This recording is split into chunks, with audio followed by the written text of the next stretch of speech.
قابل احترام دوستو بزرگوں، شریعت کا سب سے اہم مسئلہ توحید ہے۔ یہی مسئلہ تمام انبیاء کا، تمام پیغمبروں کا، تمام آسمانی کتابوں کا، تمام صحیفوں کا یہی مشن اور یہی مقصد رہا ہے۔ سارے نبیوں کا مشن اور سارے نبیوں کا نسب العین یہی مسئلہ توحید رہا۔ اگرچہ عبادات میں اختلاف رہا، ایک امت میں نماز کا طریقہ کچھ رہا، دوسری امت میں نماز کا طریقہ کچھ رہا، ایک امت میں روزے کا طریقہ کچھ رہا، دوسری امت میں روزے کا طریقہ کچھ اور رہا، لیکن مسئلہ توحید سب کا ایک رہا، اور اسی چیز کی دعوت تمام انبیاء نے دی ہے۔ چنانچہ ہمارے کلمہ، جس کلمے کی وجہ سے انسان مومن بنتا ہے، کلمہ طیب لا الہ الا اللہ محمد الرسول اللہ، اس کلمے میں دو حصہ ہے، دو جز ہے۔ پہلا جز ہے لا الہ الا اللہ اور دوسرا حصہ ہے محمد الرسول اللہ۔ تو پہلا حصہ جو لا الہ الا اللہ کا ہے، یہ شروع سے رہا، حضرت آدم سے لے کر آخری پیغمبر حضرت محمد صلی اللہ علیہ وسلم تک رہا، کبھی اس میں کوئی تبدیلی نہیں آئی۔ سارے نبیوں نے اسی چیز کی تعلیم دی، ایک اللہ ہے، وہی قابل عبادت ہے، وہی سجدے کے لائق ہے، وہی ہر نفع نقصان کا مالک ہے۔ اس چیز کی دعوت سارے انبیاء نے دی۔ چنانچہ کتاب میں ہے، کلمے کے الفاظ جو بدلے گئے ہیں حضرات انبیاء کے آنے سے، کہ جب آدم علیہ السلام آئے تو کلمہ تھا لا الہ الا اللہ آدم صفی اللہ۔ جب حضرت نوح علیہ السلام آئے تو لا الہ الا اللہ آدم نجی اللہ۔ جب حضرت ابراہیم آئے تو لا الہ الا اللہ ابراہیم خلیل اللہ۔ جب حضرت اسماعیل آئے تو لا الہ الا اللہ اسماعیل ذبیح اللہ۔ اور جب آگے حضرت موسیٰ آئے تو لا الہ الا اللہ موسیٰ کلیم اللہ۔ آگے چل کر حضرت عیسیٰ علیہ السلام آئے تو لا الہ الا اللہ عیسیٰ روح اللہ۔ اخیر میں ہم سب کے آقا حضرت محمد صلی اللہ علیہ وسلم تشریف لائے تو کلمہ ہوا لا الہ الا اللہ محمد الرسول اللہ۔ تو حضرات انبیاء کا نام تو بدلتا رہا، طریقے میں تبدیلی ہوتی رہی، لیکن جو اصل مشن توحید کا رہا وہ کبھی نہیں بدلا۔ جب سے دنیا قائم ہوئی اس وقت سے لے کر اور قیامت تک توحید کا مقصد یہی ہے، لا الہ الا اللہ۔ مسئلہ توحید یہی ہے کہ ایک اللہ کی عبادت ہو، ایک اللہ کے سامنے سجدہ ہو، ایک اللہ سے لوگ لو لگائیں، اسی سے اپنا نفع اور نقصان کی بات کریں، اسی کے سامنے اپنے سوال کو اور اپنے تمام مقصد کو انسان رکھے۔ یہی توحید کا مسئلہ ہے اور یہ سب سے اہم مسئلہ ہے۔ نبی کے زمانے میں کچھ لوگ شرک کے اندر مبتلا تھے، اور آج بھی شرک کے اندر مبتلا ہے، مگر اس زمانے کا شرک آسان تھا، آج کے زمانے کا شرک مشکل ہے۔ پہلے زمانے میں لوگ مورتیوں کی پوجا کرتے تھے، ہاتھی گھوڑوں کی پوجا کرتے تھے، ان کو سمجھانا آسان تھا کہ بھائی یہ بولتے نہیں ہیں، یہ کچھ کھاتے نہیں ہیں، یہ کچھ کہتے نہیں ہیں، یہ کچھ سنتے نہیں ہیں، نفع نقصان کے مالک نہیں ہیں، یہ مردہ ہیں، بے جان ہیں، اموات غیر احیاء، قرآن نے خود ہی کہا یہ سب مردے ہیں، بے جان ہیں، تو لوگوں کے سمجھ میں بات آ جاتی تھی۔ لیکن آج شرک کا طریقہ بدل گیا، اس لیے آج سمجھانا لوگوں کو بڑا مشکل ہو رہا ہے۔ کیا سا حالات بدل گئے؟ آج انسان کہتا ہے صاحب ہم تو مدد لے رہے ہیں کسی ولی سے، کسی بزرگ سے، کسی نبی سے، کسی شہید سے، کسی صدیق سے، کسی اور صاحب مزار سے، تو اب ہم ان سے استمداد کر رہے ہیں، ان سے ہم مدد طلب کر رہے ہیں۔ اور ان کے بارے میں وہ کہتا صاحب یہ تو زندہ ہے۔ قرآن نے ان مورتیوں کی نفی کی ہے کہ اموات غیر احیاء، یہ سب مردے ہیں، بے جان ہیں، ان سے مت مانگو۔ لیکن صاحب یہ لوگ تو زندہ ہیں، اولیاء زندہ ہیں، شہداء زندہ ہیں، نبی زندہ ہیں، تو ان سے مانگنا تو درست ہے۔ آج کا آدمی یہ کہہ کر کے اور اللہ کے علاوہ بہت سے دوسرے لوگوں سے، مخلوقات سے مانگتا ہے۔ دوستو ہمیں اس بات سمجھنا ہے، قرآن حدیث کی روشنی میں ہمیں بات کو سمجھنا ہے کہ جب جب ان حضرات پر حالات آئے یا کوئی ضرورت درپیش ہوئی تو کیا ان لوگوں نے اپنے آبا و اجداد سے مانگا؟ کیا ان لوگوں نے اپنے پرخوں سے سوال کیا؟ کیا ان لوگوں نے اپنے آل اولاد یا بزرگان دین سے انہوں نے بیچ میں واسطہ بنا کر کے اور کچھ کہا، کچھ سوال کیا؟ اگر نہیں کیا ہے تو ہمیں یہ دیکھنا چاہیے کہ حالات پر یہ لوگ کیا کرتے تھے، نبیوں کا کیا شیوا تھا، اولیاء کا کیا طریقہ تھا۔ جب ان کے اوپر کچھ حالات آتے، کوئی مشکل آ پڑتی، تو یہ کیا کرتے، کس سے سوال کیا کرتے تھے؟ اب جب ہم قرآن میں غور کرتے ہیں، حضرت آدم علیہ السلام سے ایک لغزش ہو گئی۔ اللہ تعالیٰ نے جنت میں ان سے کہا تھا وَلَا تَقْرَبَا هَٰذِهِ الشَّجَرَةَ، ایک پیڑ کی طرف اشارہ کر کے فرمایا اس کے قریب نہ جانا۔ بقیہ جنت میں جتنی نعمتیں ہیں، ہر نعمت کے استعمال کی اجازت ہے، صرف اس درخت کے قریب نہ جانا۔ آدم علیہ السلام سے لغزش ہو گئی، اس پیڑ کے قریب گئے اور اس کا جو پھل تھا، جو دانہ تھا، اس کو استعمال کیا۔ استعمال کرتے ہی جو جنت کا پوشاک اور لباس تھا وہ اتر گیا، اور اللہ تعالیٰ نے ان کو جنت سے نکال کر دنیا میں بھیج دیا۔ اب دنیا میں آنے کے بعد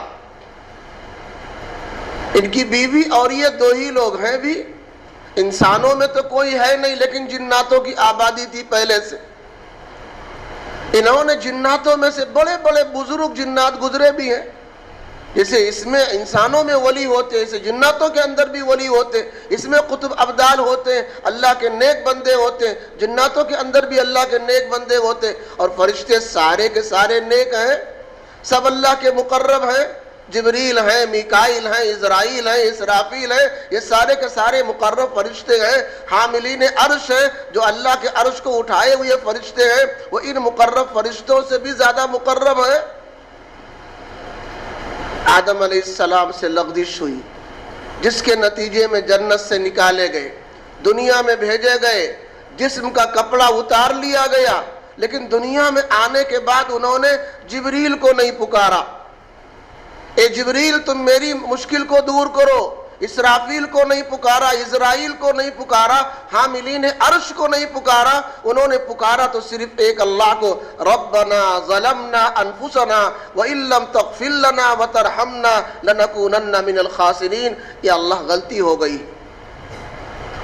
اللہ غلطی ہو گئی، اللہ بھول ہو گئی ہے، آپ معاف کر دو، اگر آپ نے معاف نہیں کیا تو ہم تو بڑے خسارے میں چلے جائیں گے۔ اللہ تعالیٰ نے ان کی بات سنی، ان کی دعا قبول فرمائی اور ان کے گناہوں کو، غلطیوں کو درگزر فرما دیا۔ خود قرآن میں ہے فتابا، اللہ پاک نے ان کی توبہ سن لی، ان کی دعا کو سن لیا اور ان کی تمام لغزشوں کو معاف کر دیا۔ تو ہمارے باپ جد امجد سارے انسانوں کے باپ اور دادا حضرت آدم علیہ السلام جب ان کے اوپر کوئی مصیبت آئی، کوئی ایک چھوٹی سی لغزش ہو گئی، ایک خلاف ادب ایک عمل ہو گیا، تو انہوں نے اس گھڑی کس کو پکارا؟ اللہ کو پکارا۔ ہمارے باپ نے اللہ کو پکارا، ہم ان کی اولاد ہیں، اگر کوئی بھی مشکل ہو، بیماری ہو، آزاری ہو، پریشانی ہو، یا کسی قسم کی کوئی حاجت اور ضرورت ہو، تو ہمیں بھی صاحب اللہ ہی کو پکارنا چاہیے۔ حضرت ابراہیم ہو، حضرت نوح علیہ السلام ہو، نوح علیہ السلام کے اوپر ان کا بیٹا کیا ہوا؟ سیلاب میں ڈوب گیا۔ حضرت نوح علیہ السلام کا بیٹا سیلاب میں ڈوب گیا۔ انہوں نے بڑی کوشش کی، یا بنی ارکب معنا ولا تکن مع الکافرین۔ اس نے کہا نہیں، سآوی الی الجبل یعصمنی من الماء، ہم تو پہاڑ کی چوٹی پر چڑھ جائیں گے، پانی سے بچ جائیں گے۔ انہوں نے فرمایا لا عاصم اليوم، آج کوئی بچانے والا نہیں ہے، جو کشتی میں ہوگا وہ بچے گا، کشتی کے علاوہ کوئی پناہ کی جگہ نہیں ہے۔ لیکن نہیں آیا، ان کے نظروں کے سامنے بچہ ڈوب گیا۔ اب انہوں نے صاحب اپنے ابا آدم علیہ السلام کا نام نہیں لیا، حضرت شیش کا نام نہیں لیا، نوح علیہ السلام کے جو اپنے والد محترم تھے ان کا نام نہیں لیا۔ انہوں نے سیدھے اللہ کو پکارا، یا اللہ آپ نے کہا تھا آپ کے گھر والوں کو بچائیں گے، میرا بیٹا میرے گھر والوں میں سے ہے، آپ اس کو بچا دیجئے۔ تو حضرت نوح علیہ السلام نے بھی اس موقع پر اللہ ہی کو پکارا۔ حضرت ابراہیم کو لے لیجئے، حضرت اسماعیل کو لے لیجئے، حضرت ایوب 20 سال تک کے بیمار ہیں، تقریباً ایک لمبے زمانے تک بیماری کے اندر مبتلا ہے، اور آخر میں انہوں نے کس کو پکارا؟ رب انی مسنی الضر انت ارحم الراحمین، اے اللہ مجھے بیماری لگ چکی ہے، آپ مجھے شفا دے دیجئے۔ اللہ پاک نے ان کو شفا دیا۔ حضرت ابراہیم علیہ السلام کی عمر 99 برس کی ہو گئی، کوئی گھر میں اولاد پیدا نہیں ہوئی، یہ اللہ سے دعا کرتے چلے جا رہے ہیں، اللہ سے رب دعا مانگ رہے ہیں، یا اللہ مجھے نیک صالح اولاد دے دے، ربی حبلی من الصالحین، ربی حبلی من الصالحین، یا اللہ مجھے نیک صالح اولاد دے دے۔ حضرت موسیٰ ہو، حضرت عیسیٰ ہو، آپ ان کے حالات کو دیکھیں، جائزہ لے لیں۔ حضرت یونس علیہ السلام کا واقعہ قرآن میں ہے۔ حضرت یونس علیہ السلام اپنی قوم سے ناراض ہو کر چلے گئے، کیونکہ جس چیز کی دعوت دے رہے تھے قوم مکمل وہ بات نہیں مان رہی تھی۔ اپنی قوم سے ناراض ہو کر چلے گئے اور آگے جا کر ایک کشتی میں سوار ہو گئے۔ کشتی ڈوبنے لگی۔ اب وہاں پہلے علم نجوم ایک ہے، علم نجوم سے کچھ خبر وہ نکالتے تھے، تو نجومیوں نے یہ خبر نکال کے بتائی کہ آپ کے کشتی میں ایک ایسا کوئی بندہ ہے جس سے اس کا مالک ناراض ہے۔ اب ہر آدمی ایک دوسرے کو دیکھ رہا ہے، جو آدمی نیک ہوتا ہے، صالح ہوتا ہے، اس کے چہرے سے بھی نورانیت ٹپکتی ہے۔ تو سب نے جب نوح علیہ السلام حضرت یونس علیہ السلام کو دیکھا تو یہ تو بہت نیک صالح پیغمبر،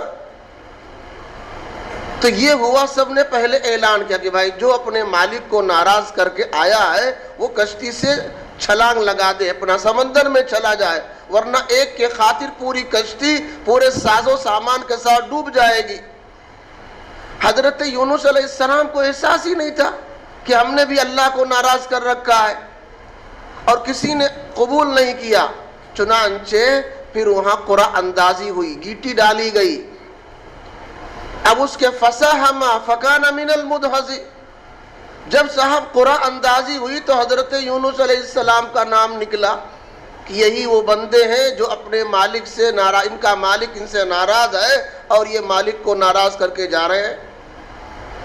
اب صاحب قرعہ اندازی میں نام ان کا نکل رہا ہے، لیکن چہرے سے اور ہر چیز سے ایسا لگتا ہے یہ بہت پہنچے ہوئے ہیں، قطب ہیں، ابدال ہیں، بہت نیک صفت انسان ہیں۔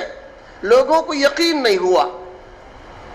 چنانچہ دوبارہ قرآن اندازی ہوئی، پھر انہی کا نام نکلا، دوبارہ قرآن اندازی ہوئی، پھر انہی کا نام نکلا، فساہما فکان من المدحضین، انہی کا نام نکلتا اور نام انہی کا جب قرآن ڈالا جاتا انہی کا نام نکلتا۔ چنانچہ مجبور ہو کر کے ان کو کشتی سے نکال کر دریا میں ڈال دیا گیا۔ فالتقمہ الحوت وہو ملیم، ادھر کشتی میں ڈالا، ادھر اللہ نے حکم دیا کہ ایک مچھلی کو کہ تو جا کر کے میرے اس بندے کو اپنے پیٹ میں لے لے۔ چنانچہ حضرت یونس علیہ السلام مچھلی کے پیٹ میں چلے گئے۔ اب وہ مچھلی پیٹ میں رکھ کر 40 دن پورے سمندر میں گشت کر رہی ہے، گھوم رہی ہے، اور یہ بیچارے اس پانی کے اندر اور سمندر کے اندر مچھلی کے پیٹ کے اندر تین تاریکی ہے۔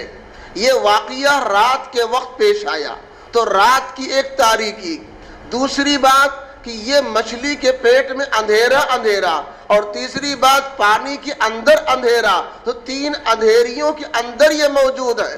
رات کا اندھیرا، پانی کا اندھیرا، مچھلی کے پیٹ کا اندھیرا، اتنے تہ کے اندر موجود ہیں جہاں کسی کو خبر اور اطلاع نہیں ہے، ان کی قوم کو بھی پتہ نہیں، ان کی آل اولاد بھی بچوں کو پتہ نہیں کہ ہمارے گھر کے فرد اور حضرت یونس علیہ السلام کہاں۔ قرآن کریم نے کہا وَظَنُّونِي إِذْ ذَهَبَ مُغَاضِبًا فَظَنَّ أَن لَّن نَّقْدِرَ عَلَيْهِ فَنَادَىٰ فِي الظُّلُمَاتِ أَن لَّا إِلَٰهَ إِلَّا أَنتَ سُبْحَانَكَ۔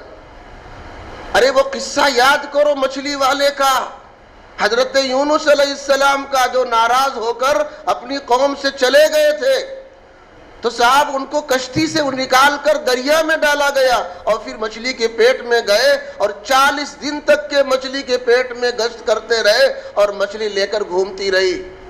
وہاں کس کو پکارا انہوں نے؟ ان سے پہلے بہت سارے نبی آ چکے تھے، حضرت آدم کو پکارنا چاہتے پکارتے، حضرت نوح علیہ السلام کو پکارنا جائز ہوتا تو ان کو پکارتے، جبریل، میکائیل، اسرافیل، اسرائیل کو پکارنا جائز ہوتا تو ان کو پکارتے، مگر انہوں نے اس مچھلی کے پیٹ میں جو پکارا وہ قرآن کریم میں ہے۔ انہوں نے یہ کہا فَنَادَىٰ فِي الظُّلُمَاتِ أَن لَّا إِلَٰهَ إِلَّا أَنتَ سُبْحَانَكَ إِنِّي كُنتُ مِنَ الظَّالِمِينَ۔ یا اللہ تو پاک ہے، تیری ہستی پاک ہے، یا اللہ میں ہی قصوروار ہوں، یا اللہ مجھے نجات دے دے۔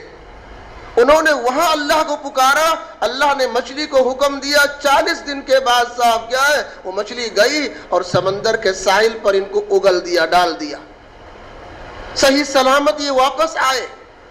قرآن کریم میں ہے کہ اگر وہ اس کلمے کو نہ پڑھتے، اللہ کو نہ پکارتے، قیامت تک مچھلی کے پیٹ میں رہتے،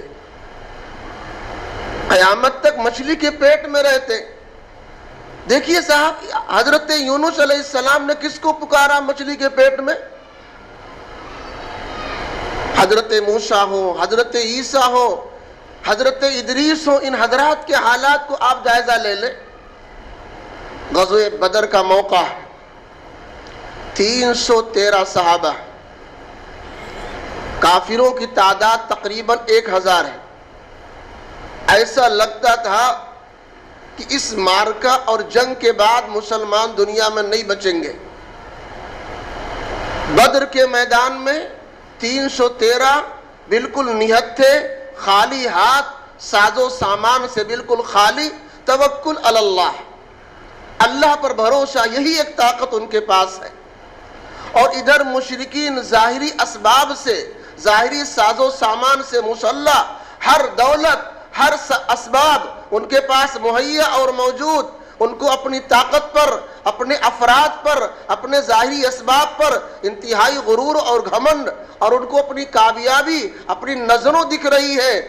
اس کشمکش کے حالت میں اللہ کے نبی علیہ السلام کو رات بھر نیند نہیں آئی۔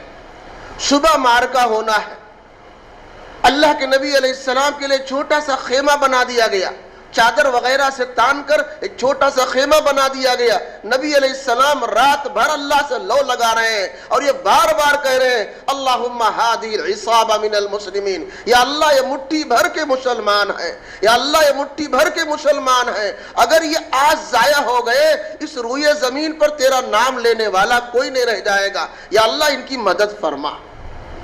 حضرت ابو بکر رضی اللہ تعالیٰ عنہ نے جب نبی کا آنسو دیکھا، نبی کا رونا دیکھا، صاحب پیٹھ پر ہاتھ رکھا، یا رسول اللہ بس کیجئے، اللہ آپ کی مراد کو سن لے گا.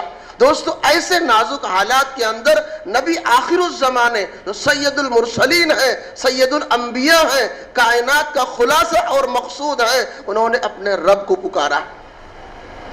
ہمارے باپ دادا حضرت آدم نے، حضرت نوح نے، حضرت ابراہیم نے اور تمام انبیاء کی جماعتوں نے، آخرکار آخری نبی حضرت محمد صلی اللہ علیہ وسلم نے جب بھی کوئی ضرورت کا موقع آیا تو کس کو پکارا؟ اللہ کو پکارا. تو ہماری آپ کی کیا ذمہ داری بنتی ہے؟ کوئی عقلی اعتبار سے ہم کو سمجھائے وہ مورتیاں کیا ہیں؟ مردہ ہیں، بے جان ہیں، ٹھیک ہے ان سے نہ پکارو، لیکن ولی اللہ سے مانگو، آپ پیغمبروں سے مانگو، شہداء سے آپ مانگو. اب لوگ اس طرح شرک کے اندر مبتلا کرتے ہیں. حضرت ابو ہریرہ رضی اللہ تعالیٰ عنہ فرماتے ہیں اوصانی خلیلی صلی اللہ علیہ وسلم اللہ تشرک باللہ شیئا وَإِن قُطِّعْتَ أَوْ حُرِّقْتَ أَوْ سِلِبْتَ.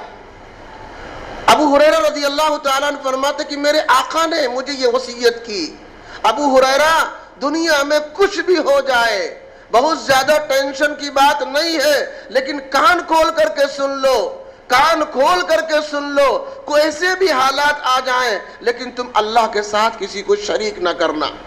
تمہاری کاٹ کے بوٹیاں بنا دی جائیں، سولی پر لٹکا دیا جائے، سمندر میں تم کو ڈال دیا جائے، الغرض کیسے کیسے حالات آ جائیں سب کچھ گوارا کر لینا میرے نام پر، اللہ کے ساتھ کسی کو شریک مت کرنا. دوستو سب سے مسئلہ کیا ہے؟ اہم مسئلہ مسئلہ توحید ہے. جس نے اپنے عقیدے کو درست کیا اور ہر طرح سے اس چیز کو اپنے ذہن میں بٹھا لیا جو کچھ ہوتا اللہ سے ہوتا ہے، جو کچھ ہوتا اللہ سے ہوتا ہے، اس کے علاوہ کسی سے نہیں ہوتا. مگر بعض مسلمان ہیں حضرت علی کو مشکل کشا کہتے ہیں. کچھ بزرگان دین مشہور ہیں، خواجہ اجمیری رحمت اللہ علیہ، شیخ عبد القادر جیلانی رحمت اللہ علیہ، صابر کلیری رحمت اللہ علیہ، یہ اپنے اپنے زمانے کے بہت بڑے اللہ کے ولی اور قطب اور ابدالوں میں سے ہیں. لیکن دوستو سب کچھ ہونے کے باوجود یہ مختار کل نہیں ہے، حاجت روا نہیں ہے، مشکل کشا نہیں ہے، یہ عالم غیب نہیں ہے، بلکہ ایک مخلوق ہے اللہ کے. یہ اللہ نے انہیں کرامتیں دی ہیں، اللہ کے چاہنے سے انہوں نے بہت سی ایسی باتیں جو عام طور سے نہیں ہوتی ہیں انہوں نے اپنے ہاتھوں کے ذریعے دکھایا ہے، مگر وہ حکم ربی تھا، ان کے بس میں نہیں تھا کہ صاحب جو چاہیں ہم دکھا دیں اور جو چاہیں ہم نہ دکھا سکیں. آپ کو ہم واقعہ سناتے ہیں. بخاری شریف میں حدیث ہے کہ حضرت علی رضی اللہ تعالی عنہ جب جوان ہو گئے، ان کے رشتے کی بات ہوئی تو یہ ہوا کہ اللہ کے نبی علیہ السلام کی چھوٹی صاحبزادی حضرت فاطمہ رضی اللہ تعالی عنہا بھی بالغ ہو چکی ہے اور تم اپنا پیغام نکاح کا ان کے ہاں پہنچا دو. چنانچہ انہوں نے پیغام پہنچایا، ادھر سے قبول بھی ہو گیا، رشتہ طے ہو گیا کہ حضرت علی کا نکاح حضور کی بیٹی حضرت فاطمہ سے ہونا ہے. کہ نکاح کی تیاری کرنے لگے. اس سے پہلے ہی، اس پیغام کے دینے سے پہلے ہی انہوں نے 2 اونٹنیاں پال رکھا تھا اور اونٹنی کو یہ لے کر جاتے اور مکے میں یا مدینے میں ایک گھاس تھی جس کا نام اذخر تھا، وہ گھاس بکتی تھی بازاروں میں، لوہار لوگ اس کو استعمال کرتے تھے، بھٹیوں میں لوگ گھر بنانے میں پھوس وغیرہ میں اس کو استعمال کرتے تھے اور دیگر کاموں میں اس کو استعمال کرتے تھے. تو حضرت علی وہ گھاس کاٹ کر لاتے اور بیچتے، اور ان کو اپنے نکاح کی تیاری کرنی تھی۔ ایک دن یہ ہوا کہ حضرت حمزہ رضی اللہ تعالی عنہ، ابھی اس وقت تک شراب حرام نہیں ہوئی تھی، یہ اپنے دوستوں کے بیچ میں تھے اور کسی نے ان کو چڑھا دیا۔ کون بڑا پہلوان ہے جو ایک ہی وار کے اندر اونٹنی کو ذبح کر دے؟ خیر یہ جری آدمی تھے، بہادر تھے، بہت بڑے پہلوان تھے، سردار خاندان کے تھے۔ فوراً اٹھے اور اپنی ننگی تلوار لیا اور جا کر کے حضرت علی کی دونوں اونٹنیاں ایک صحابی کے مکان کے سائے میں، جب مکان ہوتا ہے تو دیوار کا جو سایہ ہوتا ہے اسی سائے میں بیٹھی ہوئی تھی، یہ پہنچے اور دونوں اونٹنیوں کو ذبح کیا، پیٹ اس کا چاک کیا، کلیجی اور دل نکال کر کے لایا، لوگوں کے سامنے رکھ دیا۔ اب حضرت علی کو یہ واقعہ پتہ چلا کہ صاحب میری اونٹنی جو پوری میری دنیاوی اعتبار سے ساری میری کائنات ہے، وہی دو اونٹنی ان کے پاس ہے۔ جب انہیں پتہ چلا، آ کر کے اپنی اونٹنیوں کو دیکھا، روتے روتے اللہ کے نبی صلی اللہ علیہ وسلم کے پاس گئے اور ان کے سامنے آپ نے یہ بات رکھی۔ اللہ کے نبی علیہ السلام اٹھے گئے، چلو دیکھتے ہیں۔ چنانچہ آئے، حضرت حمزہ جہاں بیٹھے تھے وہاں آ کر کے تھوڑی سی آپ نے بات کی، لیکن حضرت حمزہ اس وقت تک نشے میں تھے، شراب ابھی حرام نہیں ہوئی ہے۔ اللہ کے نبی علیہ السلام بغیر کچھ بات کیے، تھوڑی سی بات ہوئی، اندازہ ہوا نشے میں ہے، آپ واپس چلے گئے۔ ہمیں اور لمبا واقعہ نہیں سنانا ہے، خالی بتانا اتنا ہے، اگر حضرت علی مشکل کشا ہوتے تو سب سے پہلے تو اپنی اونٹنی بچاتے۔ اگر حضرت علی مشکل کشا ہوتے سب سے پہلے اپنی اونٹنی بچاتے۔ اور حضرت علی کی شہادت کا واقعہ آپ کو معلوم ہوگا، ایک رافضی آدمی نے نماز کی حالت میں، عبد الرحمن ابن ملجم نام ہے، اس نے آپ پر وار کر دیا، حملہ کر دیا۔ اگر یہ بیچارے مشکل کشا ہوتے اپنی ذات پر آنے والی مصیبت کو دفع کر دیتے، تو نہ اپنی اونٹنی کو بچا سکے، نہ نماز کی حالت میں اپنے آپ کو بچا سکے۔ اور آپ کو پتا ہے حضرت حسن کو لوگوں نے زہر دے دیا، وہ شہید ہو گئے۔ حضرت حسین کربلا کے میدان میں کس طرح صاحب بے دردی کے ساتھ شہید کر دیے گئے، آپ کے خاندان کے 70-72 لوگ شہید کر دیے گئے۔ اگر مشکل کشا ہوتے تو اپنے اوپر آنے والی آفت، اپنے اونٹنی پر آنے والی آفت، اپنے خاندان اور اولادوں پر آنے والی آفت کو سب سے پہلے وہ دور کرتے۔ پتہ چلا صاحب وہ حاجت روا نہیں ہے، وہ مشکل کشا نہیں ہے، یہ صفت صرف اور صرف اللہ کی ہے، دوسروں کی نہیں ہے۔ حکیم الامت مولانا اشرف علی تھانوی رحمت اللہ علیہ حکیم الامت، ہزاروں کتاب کے مصنف ہے، زندگی کے بہت سارے شعبوں میں انہوں نے رہنمائی کی ہے۔ طب لکھا ہے، طب پر ان کی کتابیں ہیں، بیاض نبوی پر ان کی کتابیں ہیں، اور زندگی کے بہت سارے شعبوں میں آپ دیکھیے، بہشتی زیور اٹھا کر دیکھ لیجئے، شادی بیاہ کے متعلق بہت سی ان کی رہنمائی موجود ہے، ان کے معجون اور اس کا طریقہ، دوائیاں ان کی موجود ہیں، یہ دوا اس کام میں، یہ دوا اس کام میں، یہ اس طرح سے، یہ اس طرح سے۔ 2 شادیاں ہوئیں، اللہ نے کوئی اولاد نہیں دی۔ 2 شادیاں ہوئیں، اللہ نے کوئی اولاد نہیں دی۔ آج دنیا حکیم الامت کے لقب سے ان کو یاد کرتی ہے، ڈاکٹر ہے، حکیم ہے، طبیب ہیں وہ دین کے، مگر صاحب اللہ نے کوئی اولاد نہیں دی۔ آخری پیغمبر، ان سے چہیتے مقرب کوئی نبی نہیں ہے۔ حضرت محمد الرسول اللہ صلی اللہ علیہ وسلم، 4 بیٹیاں اللہ نے آپ کو دی، اولاد 3 بیٹے اللہ نے آپ کو دیے۔ تینوں بیٹوں کا انتقال بچپن میں ہو گیا۔ آخری بیٹا حضرت ابراہیم نزا کی حالت ہے، نبی کے گود میں ہیں، اور ادھر ابو لہب اعلان کر رہا ہے کہ ان کی کوئی اولاد زندہ رہنے والی نہیں ہے۔ ان کی نسل نہیں چلے گی، ان کا مشن ناکام ہو کر کے رہے گا، ان کا لایا ہوا دین، ان کی لائی ہوئی شریعت، ان کا نیا دین مٹ کر کے رہ جائے گا، کوئی اولاد ان کی زندہ نہیں رہے گی۔ ادھر وہ اعلان کر رہا ہے، نبی کے ہاتھ میں نبی کے بیٹے ہیں اور اللہ تعالیٰ نے ان کی روح قبض کروا لی۔ اللہ کے نبی فرما رہے ہیں یا ابراہیم انا بفراقک لمحزونین، اے ابراہیم تمہارے جدا ہونے پر مجھے بے انتہا صدمہ ہے، لیکن یا اللہ تیرا جو فیصلہ ہے ہم راضی اور خوش ہیں۔ اتنے بڑے نبی ہو کر اپنے بیٹے، ایک بیٹے کو بھی نہیں بچا سکے آپ۔ تو دوستو بزرگوں کہنا یہ ہے کہ جن کو لوگ مختار کل سمجھتے ہیں، عالم غیب کہتے ہیں، مشکل کشا کہتے ہیں، حاجت روا کہتے ہیں، وہ ان کا عقیدہ غلط ہے۔ یہی تو شرک ہے۔ یہ تمام صفات صرف اور صرف اللہ کے اندر موجود ہے، کسی اور مخلوق کے اندر نہیں ہے، کسی اور مخلوق کے اندر نہیں ہے۔ ہم کرامتوں کا انکار نہیں کرتے، ہم حضرات انبیاء کے معجزات کا انکار نہیں کرتے، لیکن کرامت اور معجزے کے سلسلے میں اللہ کا حکم جب ہوتا ہے تبھی اولیاء کے ہاتھ سے کرامت کا ظہور ہوتا ہے، حضرات انبیاء کے ہاتھوں معجزہ کا ظہور ہوتا ہے۔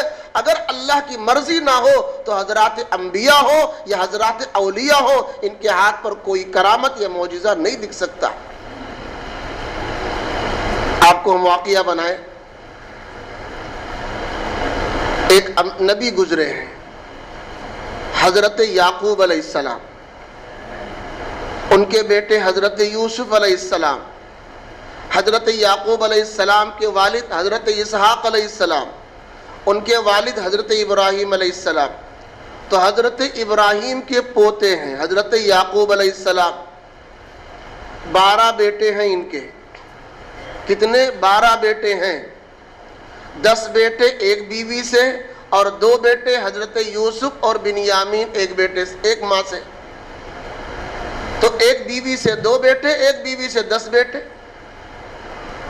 واقعہ پورا نہ سنا کر صرف اتنا بتانا ہے، ایک مرتبہ بھائیوں نے بہلا کر پھسلا کر والد کو چکمہ دے کر حضرت یوسف کو اپنے ساتھ لے لیا اور لے جا کر جہاں وہ رہتے تھے 3 میل کے فاصلے پر ایک کنویں میں ڈال دیا۔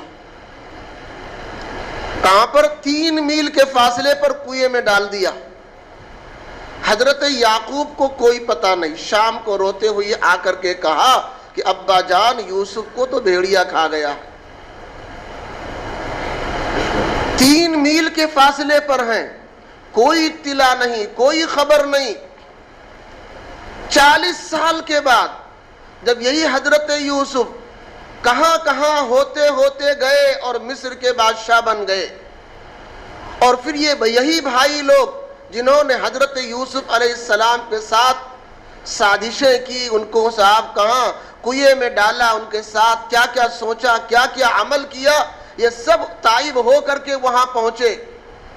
اور آخر میں یوسف علیہ السلام نے اپنا کرتا دیا، اذهبوا بقمیصی ھذا فالقوہ علی وجہ ابی یاتی بصیرا، یہ میرا کرتا لے جاؤ، میرے ابا 40 سال سے میری جدائیگی میں روتے روتے آنکھوں سے نابینا ہو گئے، آنکھ کی روشنی ختم ہو گئی، یہ میرا کرتا لے کر کے جاؤ، ان کے چہرے پر ڈال دینا، ہمارے والد کی روشنی واپس آ جائے گی۔ جب قافلہ کرتا لے کر کے چلا، کہاں سے؟ مصر سے، ہزاروں میل کا فاصلہ ہے۔ یعقوب علیہ السلام کہنے لگے یہاں بیٹھ کر، انی لاجد ریح یوسف لولا ان تفندون، اے لوگو تم مجھے بوڑھا کہو گے، کھوسٹ کہو گے، پاگل اور دیوانہ کہو گے کہ بوڑھا ہو گیا، اس کی عقل ختم ہو گئی، آؤ باغ بک رہا ہے، تم اگرچہ مجھے یہ کہو گے، کہو، کہتے رہو، لیکن مجھے میرے یوسف کی خوشبو آ رہی ہے۔ اب بتاؤ 3 میل کے فاصلے پر سراپا یوسف موجود ہیں، کنویں کے اندر موجود ہیں، زندہ موجود ہیں، باپ کو خوشبو نہیں آئی اور ہزاروں میل دور پر کرتا چل رہا ہے تو صاحب یوسف کی خوشبو محسوس کر رہے ہیں۔ پتہ یہ چلا کوئی بھی معجزہ ظاہر ہونے میں ولی یا نبی مختار نہیں ہوتا ہے، جب اللہ چاہتے وہ چیز دکھا دیتے ہیں، اللہ نہیں چاہتے وہ چیز نہیں دکھاتے۔ 3 میل کے فاصلے پر ہیں، یوسف کی کوئی خبر اللہ نے نہیں دی، یعقوب کو نہیں پتہ چل پایا، ہزاروں میل کے دور سے کرتا خالی چلا ہوا ہے، یعقوب کو کیا ہے؟ اپنے بیٹے کی خوشبو محسوس ہو رہی ہے۔ تو ان حضرات اولیاء کے ہاتھوں سے بہت ساری کرامتوں کا ظہور ہوا ہے، حضرات انبیاء کے ہاتھ سے معجزات کا ظہور ہوا ہے، لیکن ان کو انہوں نے خود سے نہیں دکھایا، اللہ نے کہا تب دکھایا۔ اللہ کے نبی علیہ السلام ہاتھ سے اشارہ کرتے ہیں، چاند کا 2 ٹکڑا ہوتا، ہاتھ کا اشارہ آپ نے کیا، چاند کا 2 ٹکڑا ہو گیا۔ ایک مرتبہ کچھ یہودی اور مشرکین آئے اور انہوں نے 3 سوال کیا نبی سے۔ وَيَسْأَلُونَكَ عَنِ الرُّوحِ، اے نبی یہ بتاؤ روح کیا چیز ہے۔ وَيَسْأَلُونَكَ عَنْ ذِي الْقَرْنَيْنِ، 16 پارے میں ذوالقرنین ایک آدمی ہے یا کہو ایک نبی ہے یا ایک بزرگ ہے۔ کچھ لوگوں نے ان کو نبی بتایا، کچھ لوگوں نے بزرگ کی ولی ہے، اللہ عالم جو بھی ہوں، ان کے بارے میں لوگوں نے پوچھا کہ ذوالقرنین کون ہے۔ اسی طرح روح کیا ہے، جو انسان کے جسم میں روح جان ہے اس کی کیا حقیقت ہے، اور اصحاب کہف کتنے، ان کی تعداد کیا تھی، وہ لوگ کون تھے، کیسے تھے، یہ 3 سوال آ کر کے لوگوں نے نبی کی خدمت میں پیش کیا۔ آپ نے کہا ٹھیک ہے میں کل بتا دوں گا۔ نبی نے کیا کہا؟ کل میں بتا دوں گا۔ کل بھی لوگ آئے، نبی کے پاس کوئی اطلاع نہیں، کہا صاحب ابھی اطلاع نہیں آئی ہے، نہیں بتا سکتا۔ اچھا کل بتا دوں گا۔ پھر پرسوں لوگ آئے، پھر نبی سے پوچھا، نبی نے کہا کوئی اطلاع نہیں ہے۔ پھر نرسوں لوگ آئے، پھر نبی نے معذرت کی صاحب کوئی اطلاع نہیں ہے۔ اس طرح کرتے کرتے 17 دن گزر گیا اور نبی اس سوال کا جواب نہیں دے سکے۔ یہ 3 سوال انہوں نے نبی سے کیا، روح کی کیا حقیقت ہے، اصحاب کہف کون ہے، کیا ان کی حقیقت ہے، ذوالقرنین کون ہے۔ آج بھی قرآن میں یہ آیت موجود ہے۔ ایک ایک دن نبی وعدہ لیتے رہے، اس طرح 17 دن گزر گیا، نبی سوال کا جواب نہیں دے پائے۔ وہ لوگ نبی کا مذاق کرنے لگے کہ یہ نبی سچے نہیں تو جھوٹے نبی ہیں، ہمارے سوالوں کا جواب نہیں دے پا رہے ہیں۔ نبی علیہ السلام اتنے پریشان ہوئے، روایتوں میں کہ کبھی کبھی آپ پہاڑ پر چڑھ کر کے یوں کہتے تھے مجھے ایسا لگتا ہے میں اپنی جان دے دوں۔ 17 دن کے بعد کیوں جان دے دوں، لگتا میرا اللہ مجھ سے ناراض ہو گیا، میرے سوال کا جواب اللہ کیوں نہیں دے رہا ہے۔ 17 دن کے بعد جبریل امین آئے اور انہوں نے وحی بھیجی کہ اللہ نے یہ وحی بھیجی ہے وَلَا تَقُولَنَّ لِشَيْءٍ إِنِّي فَاعِلٌ ذَلِكَ غَدًا إِلَّا أَن يَشَاءَ اللَّهُ، کہ آئندہ کسی چیز کے بارے میں یہ نہ کہنا کہ ہم کل کر دیں گے، انشاءاللہ لگا لینا، اگر اللہ نے چاہا تو ہم کریں گے، اللہ نے چاہا تو سوال کا جواب دیں گے، اللہ نے چاہا تو ایسا عمل ہوگا۔ معلوم یہ ہوا جو بھی معجزہ آتا ہے، جو بھی علم آتا ہے یا جو بھی چیزیں دنیا میں ظاہر ہوتی ہیں وہ سب اللہ کے حکم اور مرضی سے آتی ہیں۔ دوستو جب ہم قرآن پڑھتے ہیں، حدیث کا مطالعہ کرتے ہیں تو قدم قدم پہ ہماری رہبری ہوتی ہے کہ جو کچھ ہے وہ اللہ ہے، وہی مختار کل ہے، وہی مشکل کشا ہے، وہی حاجت روا ہے، وہی تمام چیزوں کا مالک ہے، ہر خزانہ اسی کے پاس ہے۔ لہذا ہر کلمہ گو کو یہی چاہیے اپنا ہر مسئلہ اللہ سے حل کرائے، اپنا ہر مسئلہ اللہ سے حل کرائے۔